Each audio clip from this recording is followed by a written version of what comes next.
La fin d'année approche à grands pas. Comment tu te sens? Est-ce que tu es dans un sprint interminable pour finir tout à temps et arriver à Noël en même temps que tout le monde? Ou tu es plus du genre super zen, les cadeaux déjà emballés, le ragoût de boulettes congelées, bref, il te reste juste à recevoir les invités. Mais dans tous les cas, as-tu pris le temps de faire le bilan de ton année? Bienvenue dans le podcast Entrepreneur Solutionneur, épisode 59, un bilan plaisant, c'est puissant.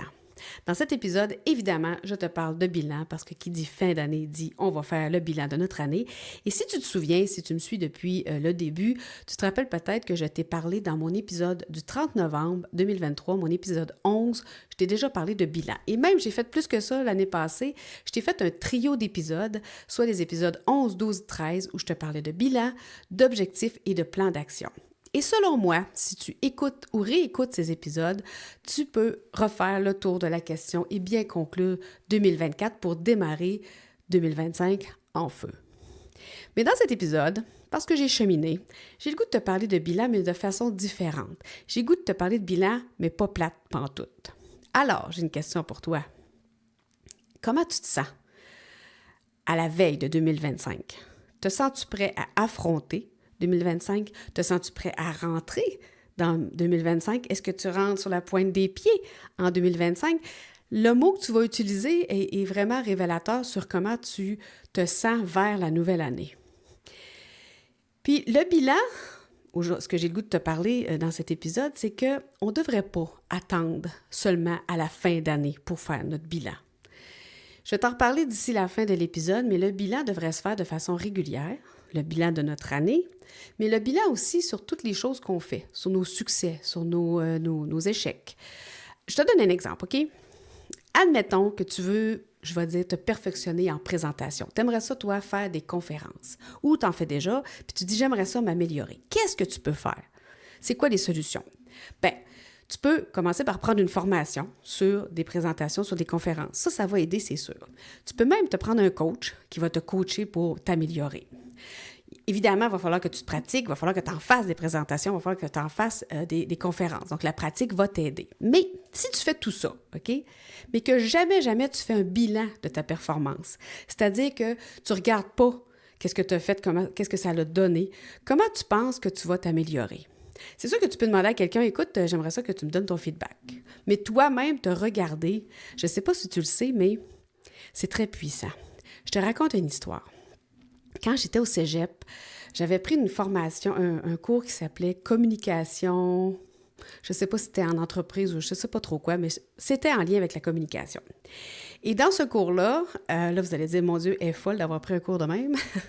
Dans ce cours-là, on avait comme 3 exposés oraux à faire. Le premier, c'était à peu près quelques secondes, je pense que c'était 30 secondes, c'était pour se présenter. Le deuxième, moi, je me rappelle plus c'est quoi sur le sujet, il était un peu plus long, peut-être, mettons, 5 minutes. Puis le troisième, c'était une plus grosse présentation. Et dans tous les cas, dans les 3 cas, le professeur nous filmait. Puis là, désolé pour les plus jeunes, c'était sur des cassettes VHS. Imagine-toi comment que ça ne me rajeunit pas. Bref, le professeur nous filmait et quand elle nous donnait la correction avec notre super cassette VHS, elle disait, OK, quand tu vas regarder mes commentaires, la première chose que tu fais, c'est que tu regardes la vidéo, pas de son. Ensuite, tu le regardes, tu écoutes juste le son et à la fin, tu regardes la vidéo complète. Pourquoi qu'elle faisait ça? C'est simple, c'est que quand on regardait pas de son, on est plus attentif sur les tics qu'on a, sur comment on bouge. Puis surtout, comme c'est une présentation qu'on est debout devant la classe, il y en a, tu sais, puis là, je vais vous le dire, là, elle mettait des commentaires, tu lisais le commentaire, tu te dis, ben non, j'ai pas fait ça. Puis quand tu te regardais, tu fais comme, ben oui, hein? Elle a bien raison. Bref, l'image ne mentait pas, si on veut. Donc, ça pouvait vous montrer, est-ce que vous marchez trop, est-ce que vous bougez trop, est-ce que vous vous poignez les mains, peu importe. Le deuxième, qu'on écoute juste le son, bien là, évidemment, on va porter attention à ce qu'on dit. C'est quoi les tics? On fait-tu des des bruits de bouche? Et le troisième, bien là, c'est la totale. On se voit et on s'entend. Donc, c'est vraiment un exercice qui est très enrichissant quand on veut s'améliorer dans nos présentations. Fait que le bilan, pour moi, je trouve que c'est le moment parfait pour te dire, tu sais, pas pour te dire, mais pour regarder justement comment tu as réussi ou pas. Parce que c'est bon dans les 2 cas. Hein. si tu regardes une présentation que tu as faite, que tu t'es filmée, c'est certain que dans la totalité de la présentation, il y a des moments que tu vas faire comme « Wow, là, c'était bon », puis là, c'est peut-être pas à répéter.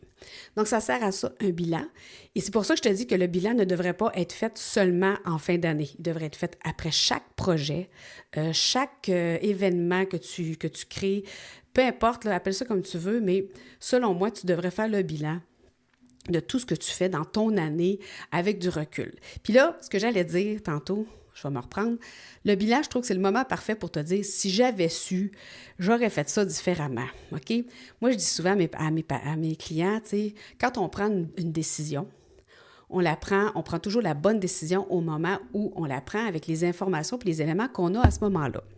Mais la beauté de prendre du recul, c'est de regarder qu'est-ce qu'on a fait, la décision qu'on a prise, et avec tous les éléments et avec le recul qu'on a, qu'est-ce qu'on aurait fait de mieux ou c'est quoi qu'on a fait qu'on est satisfait. OK? Donc, comment on peut faire en sorte que la prochaine fois, la décision qu'on va prendre, les actions qu'on va prendre vont être différentes et mieux? Et là, une chose que j'aimerais te partager aussi, c'est de regarder tes stratégies gagnantes versus tes stratégies qui sont limitantes. C'est-à-dire que si tu prends du recul suite à un projet qui a bien fonctionné, regarde, essaie de... Dans le fond, là, ce qu'il faut faire, c'est comme de tout se remémorer un peu les étapes et de regarder, OK, ça se peut que tu as fait un projet, tu as fait quelque chose qui a été merveilleusement bien. Bon, t'en as combien dans une vie?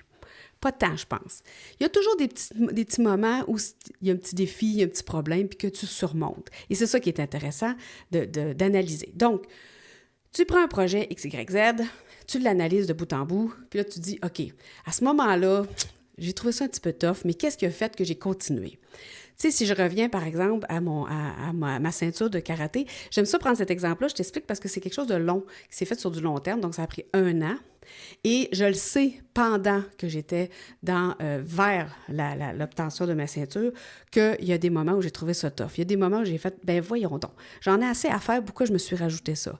Puis tu sais, je disais à des amis, tu sais, vraiment, là, je me demande pourquoi je m'inflige ça. Puis la personne à qui je l'avais dit, elle me dit que tu vas être fière, là, tu sais, puis tu le sais que tu es capable.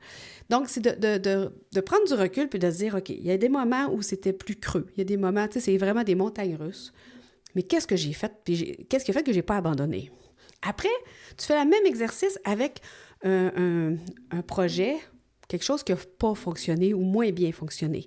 Et là, tu regardes, à ce moment-là, quand j'ai abandonné, par exemple, admettons que tu dis, j'ai voulu faire ça, puis j'ai abandonné. Qu'est-ce qui est arrivé? C'est quoi j'ai fait? C'est quoi mes actions? C'est quoi que je me suis dit dans ma tête? Et ça, c'est ce qu'on parle de stratégie limitante. Et ce qui est intéressant, c'est quand on est capable de les nommer, on est capable de les détecter, mais on peut les prévoir pour les fois d'après. Fait que je ne sais pas si je t'ai convaincue avec mon bilan. Fait qu'aujourd'hui, si tu as 0 fait de bilan de l'année, je te dirais que ça peut être intéressant de prendre un peu de recul, puis de regarder ton année au complet, puis de dire, OK, je vais essayer de faire ressortir les éléments de mon année qui ont fonctionné ou qui ont moins bien fonctionné. D'ailleurs, avant que j'oublie, je me souviens, je pense que c'était en 2022, je pense que c'était en 2022, j'avais pas fait mon bilan. C'était après la pandémie. Ça ne me tentait pas. Je n'ai pas pris le temps. Et savez-vous ce qui est arrivé? L'année suivante, j'ai comme été incapable de mettre en place des objectifs. J'ai mis quelques objectifs, mais comment je pourrais vous dire ça? J'étais tout le temps j'étais devant mon agenda, dans la page de mettre des objectifs, puis j'étais comme, OK, mais j'étais comme incapable d'écrire vraiment vers où je voulais aller parce que il y avait quelque chose, on dirait, qui me retenait dans l'année précédente. Je ne sais pas pour vous, mais moi, c'est important. J'ai compris quelque chose il y a quelques années, peut-être 2-3 ans. J'ai compris que dans la vie, souvent, c'est important de fermer certaines portes avant d'en ouvrir d'autres. Et là, c'est comme si j'avais plein de portes ouvertes, puis je voulais en ouvrir d'autres, mais là, c'est comme méchant courant d'air, là, parce qu'il y a trop de portes ouvertes, tu comprends? Fait que cette année-là, j'ai vraiment réalisé que le bilan, ce qu'il faisait, c'était justement de mettre d'en face les affaires que j'ai vraiment, mettons, procrastinées ou que j'ai pas réussi, et aussi de faire ressortir ce que j'avais réussi. Puis là, je t'en ai parlé un peu en début d'épisode. Moi, ce que je te suggère fortement, c'est de faire un bilan mensuel. Là, il est trop tard pour 2024, on s'entend, mais s'il y a une chose que tu devrais mettre en place en 2025, c'est qu'à chaque fin de mois, tu regardes ton mois puis tu dis qu'est-ce que j'ai réalisé? Qu'est-ce qui t'a amélioré? Pour que quand tu vas arriver en décembre 2025, bien, ce soit facile de faire ton bilan. Puis ça, je te jure, c'est surprenant parce que notre mémoire est plus fraîche, hein, on se rappelle un peu plus, les 4 dernières semaines versus les 12 derniers mois, on s'entend. Fait que ce que je te suggère, c'est vraiment à chaque mois de regarder ton mois au complet, qu'est-ce que tu as réalisé, puis nomme tout ce que tu as réalisé. Là. Des fois, tu penses que c'est banal, là, mais je parlais à une de mes clientes la semaine passée, puis elle me disait, tu sais, moi, elle disait, j'ai fait telle affaire, puis pour moi, c'était facile, c'était ridicule, tu sais. Mais quand elle a dit ça à quelqu'un d'autre, l'autre personne a fait « Ben wow, c'est vraiment écœurant ce que tu as fait. » Fait que, de notre point de vue, des fois, on peut réaliser des choses qui ont de l'air facile, alors que pour d'autres, c'est vraiment comme une montagne, OK? Fait que c'est là qu'on devient, on devient comme inspirant, parce qu'on a réussi à faire quelque chose. Fait que c'est de ne pas négliger, je sais pas moi, t'as fini... de faire un petit travail qui traînait, tu as avalé des crapauds, je te parle souvent des crapauds, peu importe ce que tu as fait, tu l'écris. En fait, ton objectif, là, puis ton défi, je devrais dire, c'est qu'à chaque fin de mois, il faut que tu écrives quelque chose comme « Qu'est-ce que j'ai réalisé dans mon mois? Qu'est-ce que j'ai fait? Qu'est-ce que j'ai terminé? » Peu importe comment tu l'appelles. À ça, et là, je pousse la note, mais à ça, tu pourrais même faire ta roue de vie. Je t'en ai déjà parlé, mais ça, je pourrais t'en parler plus longuement dans un prochain épisode, mais c'est de faire ta roue de vie à chaque mois aussi. Parce que ça va te dire c'est quoi les sphères de ta vie qui vont bien versus celles qui vont moins bien. Parce que des fois, on met beaucoup l'emphase sur une sphère de notre vie. En tant qu'entrepreneur, ça pourrait être les sphères finance et travail professionnel qui sont beaucoup chouchoutées, si on veut. Puis là, on se rend compte, quand on fait notre roue de la vie, on fait comme « la santé, ça va pas très bien ». D'ailleurs, j'ai un outil là-dessus. Je pourrais te le mettre, si tu veux, en description. Mais j'ai un outil qui te permet de te poser des questions sur la route de la vie. Donc, faire un bilan, ça permet de prendre du recul et de faire le point sur l'année qui vient de se terminer, OK? Ça aide à identifier les réussites et les échecs, à comprendre ce qui a fonctionné ou pas, et ça permet aussi de mieux définir ses futurs objectifs en s'appuyant sur des bases plus concrètes, sur des bases plus solides. Le bilan, ça va aider aussi à éviter, comme je t'ai dit tantôt, de reproduire les mêmes erreurs. Parce que si tu ne prends pas le temps de regarder ce qui n'a pas fonctionné, si tu ne prends pas le temps de regarder les erreurs que tu as faites, ça se peut qu'année après année, tu répètes les mêmes choses. Tu rentres dans un moule, tu dis « moi, je fais ça, puis finalement, c'est pas bon faire ça. Donc, si tu ne prends pas le temps de l'analyser, de le nommer, c'est certain que tu vas le répéter. Ça évite aussi de passer à côté de certaines stratégies. Donc, je t'ai parlé de stratégie tantôt. Essaye d'aller chercher tes stratégies qui fonctionnent et applique-les dans d'autres situations. Donc, je pense que le bilan, que ce soit annuel, mensuel, c'est un outil essentiel pour avancer avec beaucoup plus de clarté et de confiance. Et je répète, c'est plus bilan mensuel, annuel et bilan pour chaque projet que tu fais. Donc, c'est pas juste une fois par année, on s'entend. Là, on est à la fin de l'année. Je t'annonce ça à brûle pour point, mais à partir de 2025, fais-toi ce cadeau-là, vraiment, de dire après chaque mois, je fais le bilan de mon mois. Et là, je vais te donner 5 bonnes raisons de faire ton bilan de fin d'année, OK? Parce que, je vais te donner 5 bonnes raisons. Ils sont sortis, je les ai sortis de mon épisode de l'année passée, mais je les ai pimpés un peu. Puis je vais te donner quelques exemples en même temps. Donc, la première raison de faire un bilan, c'est plus de clarté et de perspective, OK? Donc, on recule pour mieux voir. Je fais toujours un peu l'analogie avec le rétroviseur. Hein. Si tu te promènes dans la route et tu ne regardes jamais en arrière, ben tu ne sais pas trop s'il y en a un qui te suit dans le derrière ou s'il y a la police qui s'en vient ou quoi que ce soit. T'sais. Donc, c'est toujours important, je trouve, d'avoir une vision vers l'arrière puis une vision vers l'avant. On sait où on s'en va, on sait d'où on vient et on sait qu'est-ce qu'on vient de passer. Donc, faire ton bilan, c'est comme zoomer sur ton Google Maps. Après, t'être perdu dans des rues. Tu sais, tu te promènes, t'as mis ton GPS, mais bon, tu t'es trompé. Puis là, t'es perdu. Qu'est-ce que tu fais? Ben, tu zoomes, tu regardes un peu en arrière. Tu fais, OK, je suis partie de là. Ah, OK, ouais, j'ai manqué cette rue-là. Donc, c'est un peu la même chose avec le bilan. Donc, toute l'année, tu avais le nez collé sur ton arbre, mais là, avec le bilan, c'est que tu prends du recul. Puis là, tu vois enfin la forêt. Donc, tu décolles ton nez de l'arbre parce qu'on est de façon hebdomadaire, tous les jours, quotidienne, on est toujours le nez collé sur l'arbre. Et c'est quand on prend un peu de recul que là, on voit, OK, je vais prendre du recul, je vais pouvoir analyser ce qui s'est passé. Et ce qui est important aussi, quand on fait un bilan, quand on prend du recul, c'est qu'on a un regard objectif. OK? On évite de rester dans les émotions, OK? On est vraiment objectif parce que quand il nous arrive quelque chose de plate, sur le coup, c'est difficile d'analyser. C'est pour ça qu'on le fait après, avec un regard différent, avec les émotions qui ont descendu. Donc, si tu as fait un mauvais choix de parcours ou un détour imprévu, peu importe, tu peux mieux le comprendre. Tu peux mieux comprendre où tu t'es trompé, où tu t'es planté, ou c'est où tu as triomphé aussi, parce que ça, c'est important. Donc, clarté et perspective, donc on recule pour mieux voir. Ça permet justement de regarder avec un œil différent, de regarder aussi avec moins d'émotions, de façon plus objective. La deuxième raison, c'est apprentissage et croissance. Donc, parce qu'on n'arrête jamais d'apprendre. Un échec, une réussite, peu importe, chaque expérience est une opportunité pour toi d'apprendre et de grandir.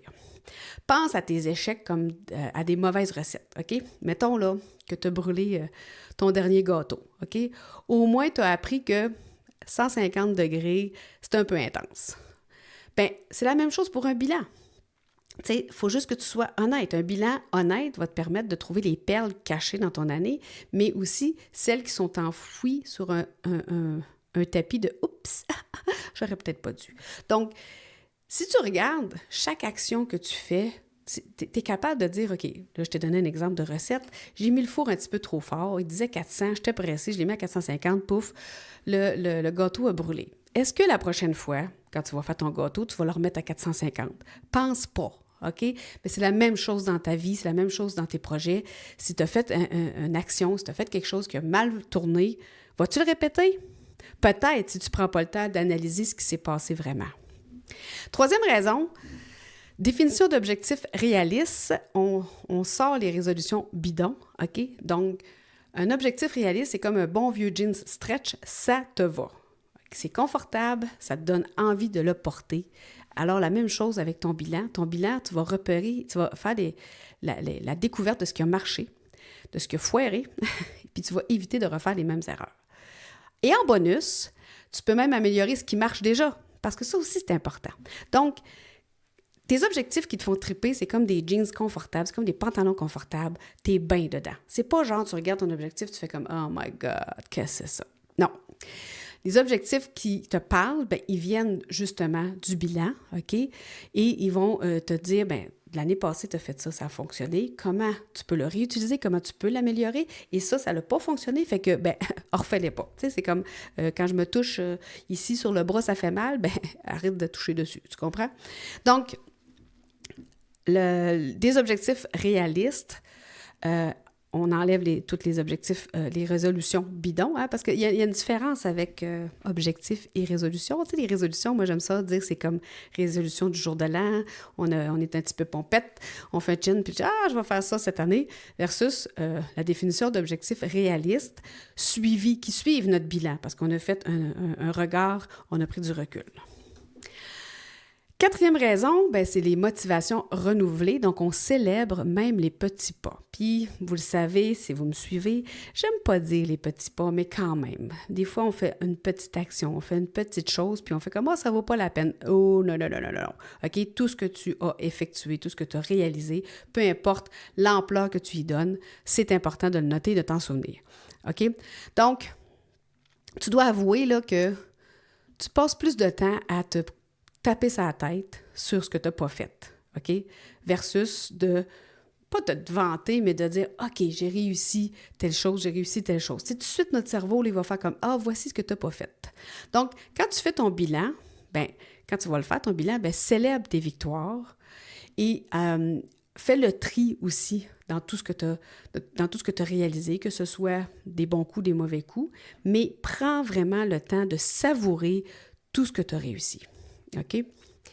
Et pour faire ça, tu pourrais même avoir un tableau qui est comme tes réussites, tes échecs. Et dans tes réussites, tu fais des petits dessins, tu fais sortir les mots qui sont en lien avec cette réussite-là, qui te permettent de justement t'en souvenir. Et au niveau des échecs, OK, mettons que tu dis, ce projet-là, ça n'a pas marché, bien, essaie de trouver la leçon que tu en tires. Tu sais, pour rendre ça positif.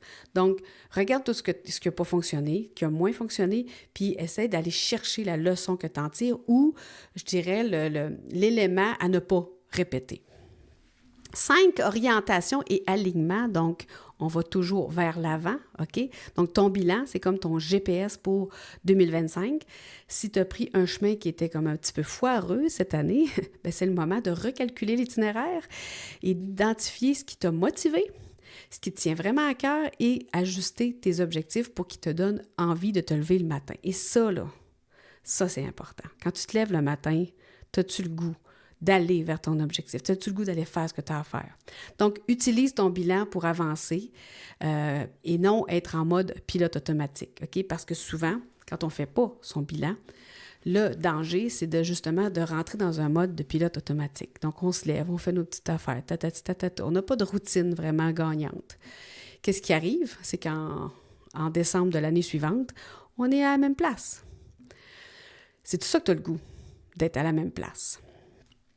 Donc, j'avais le goût de te parler de bilan parce que je ne sais pas quand tu vas écouter cet épisode-là. Si tu l'écoutes avant le 17 décembre, je fais un webinaire sur un bilan pas plate pantoute.